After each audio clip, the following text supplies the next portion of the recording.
তোমাদেরকে করে দেখাবো নারকেল দিয়ে কচুর শাক। তার জন্য আমি এখানে কচুর শাকটা সিদ্ধ করে নিয়েছি, জলটা ঝরিয়ে নিয়েছি। এখানে নিয়ে নিয়েছি একটা কড়াই, আর এই কড়াইটা আমি কচুর শাক করার জন্যই রেখেছি, আর টক করার জন্য, কেননা খুব কালো হয়ে যায়, কচুর শাক সিদ্ধ করলে কালো হয়ে যায়। এখানে আমি নিয়েছি সর্ষের তেল, আর এখানে দিয়ে দিয়েছি ফোড়ন। দেখো, সর্ষে, শুকনো লঙ্কা আর তেজপাতা। ফোড়নটাকে ভালো করে ভেজে নেব।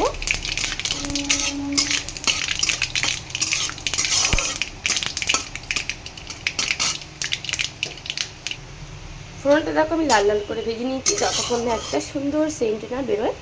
সেন্ট বেরিয়ে গেছে, এরপর আমি দিয়ে দেবো যে নারকেল বেটে রেখেছি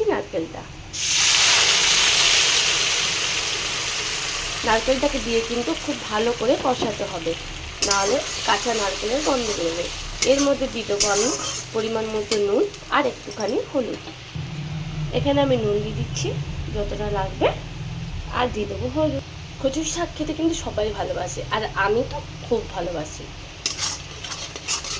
তার জন্য আমি কিন্তু কচুর শাকটা অনেক রকমের করে দেখাই, কখনো ছোলা দিয়ে, কখনো চিংড়ি মাছ দিয়ে, কখনো ইলিশ মাছের মাথা দিয়ে, কখনো আবার সাদা দিয়ে। আজকে আমি এটা তোমাদেরকে করে দেখাচ্ছি নারকেল দিয়ে।